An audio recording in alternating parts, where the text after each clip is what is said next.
presenta Internet fácil de Movistar. Movistar, compartida la vida es más. Y Citi, para sus préstamos personales.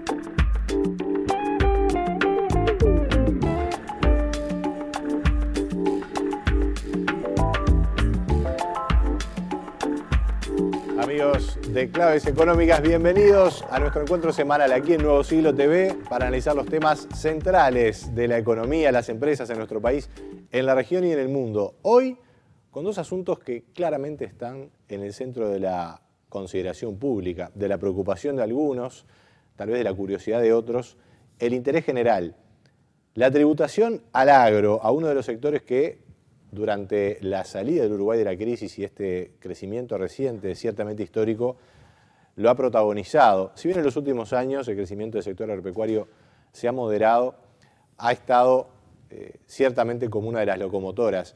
Bueno, el gobierno, particularmente el presidente Mujica, ha puesto sobre la mesa un nuevo impuesto para el agro, particularmente a la tierra.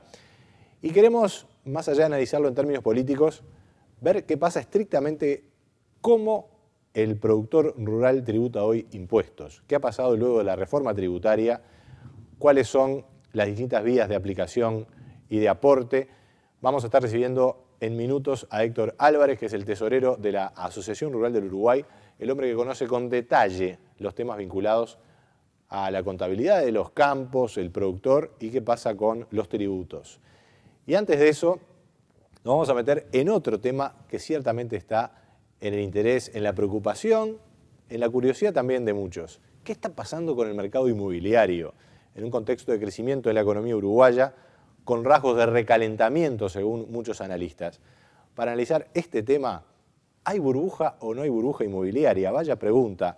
Estamos recibiendo al contador Juan Carlos Protassi, expresidente del Banco Central y director de la revista Portfolio. Juan Carlos, gracias por estar con nosotros aquí, por primera vez en Claves Económicas. Muchas gracias por la invitación.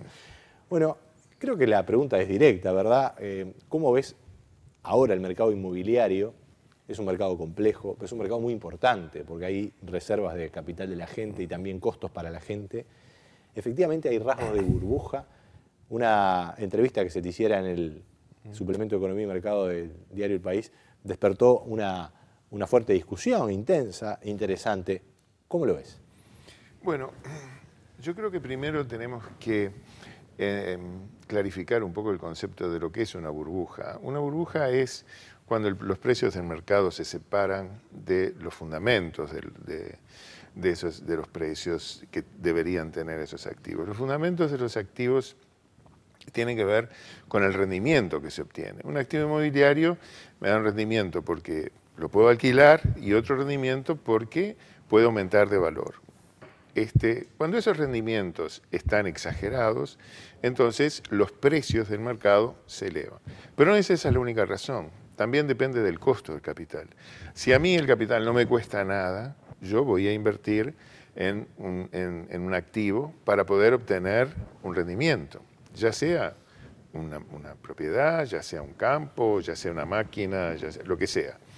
Entonces, en este momento se están dando las dos condiciones, que están dando rendimientos muy elevados y que las tasas del costo de capital es muy bajo. Entonces, eso está promoviendo un alza de los precios que los aleja de sus valores fundamentales. Por ese motivo, yo entiendo que existe una burbuja. Los precios en unidades indexadas han aumentado en el último año un 12% y los precios en dólares un 25%. Me estoy refiriendo a los precios del mercado como los medimos en la revista Portfolio. O sea, son los precios que que solicitan sus propietarios y que constituye una muestra de las principales zonas de Montevideo y de Punta del Este, en las cuales vamos nosotros estimando cuánto es lo que está pidiendo en cada tipo de propiedad, pero los precios son referidos a a los metros del plano de mensura o a lo que llamamos los metros de moquete.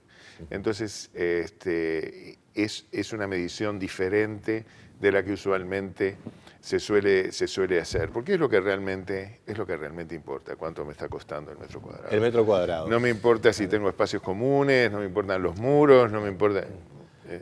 ese es el dato y son los datos que han recogido ustedes.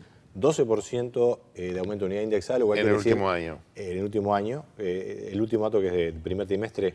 Sí, abril. es hasta el mes de mayo. Mayo. Ahora, curiosamente, el Fondo Monetario también dice lo mismo. O sea, curiosamente, el Fondo Monetario también dice que los precios han crecido en términos reales un 10%, lo cual es muy cercano a lo que decimos nosotros. Es aproximado. Es una situación del mercado que, también lo has comentado, ha generado una cierta moderación en el número de transacciones. Exactamente.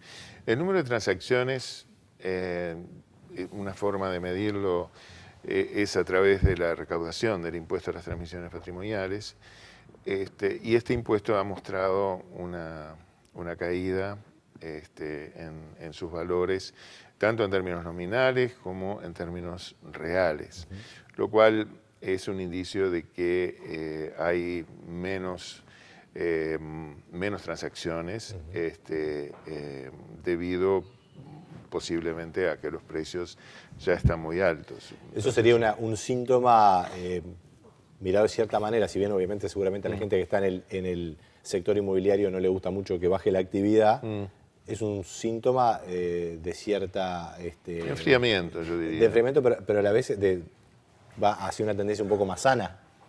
Bueno, yo creo que este mecanismo de estabilización automática, podríamos decir, es decir, suben mucho los precios, entonces los compradores dicen, no, voy a esperar un poco porque esto está muy caro, voy a ver si los precios bajan, voy a comprar más adelante. Entonces, es un mecanismo automático de regulación del mercado que yo creo que es muy sano. Yo esto lo he visto en otros países donde ha pasado un poco lo mismo, y donde no necesariamente, es decir, las burbujas no tienen por qué estallar. El problema es que el término de burbuja se asocia a que va a explotar. Y vamos a decir que hay razones para pensar que eso ocurre. Sobre todo... Las burbujas en general explotan, ese es el problema. Las burbujas en general explotan, pero pueden no explotar, pueden desinflarse sin llegar a explotar. Correcto. ¿No?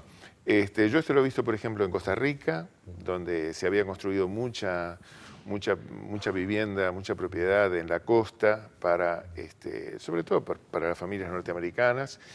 Y lo he visto también en Asia Central, en Azerbaiyán, también es un país donde ha entrado mucho capital, mucha inversión, es un país petrolero, entonces mucha gente iba a invertir allá.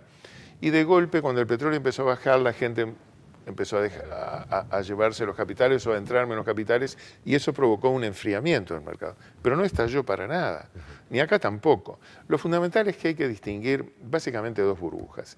Las burbujas que están alimentadas por un crédito barato con una tasa real de interés negativa, entonces yo tomo un préstamo, no me cuesta nada, al contrario, y todavía gano con los activos. Entonces gano por los dos lados. Y las burbujas que son sin crédito, que son simplemente por flujos de capitales.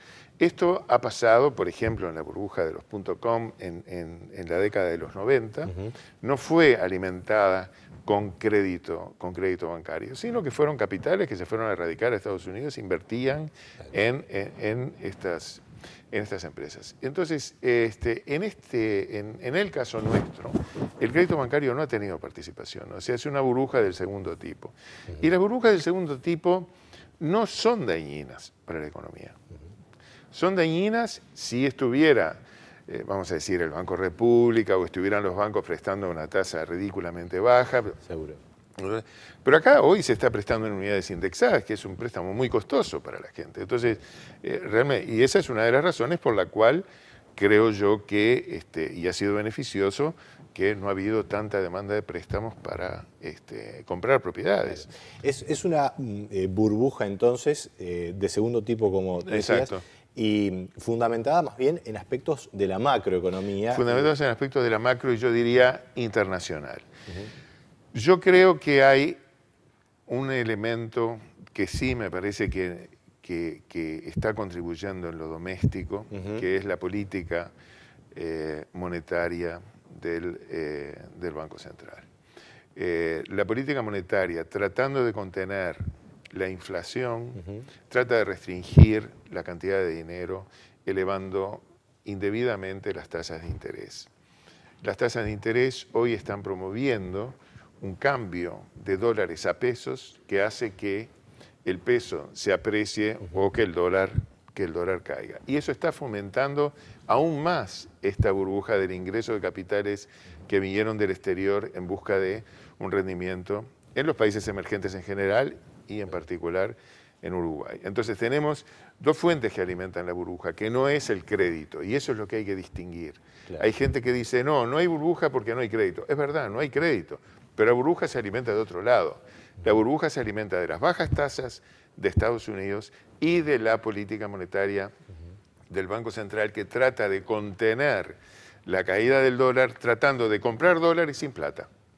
Entonces, compra dólares sin recursos, luego tiene que salir a buscar los recursos y ahí es donde promueve ese cambio de portafolios que hace la gente de dólares a pesos. Que se está haciendo muy agudo, muy intenso. Que se está haciendo muy agudo y entonces la gente no sabe qué hacer porque dice, pues yo tengo mi dinero, lo tengo en dólares, no he ganado nada y veo que los precios suben, antes de que siga bajando, paso y me compro un apartamento. Claro. Bueno, mucha gente conozco que ha hecho eso. Claro.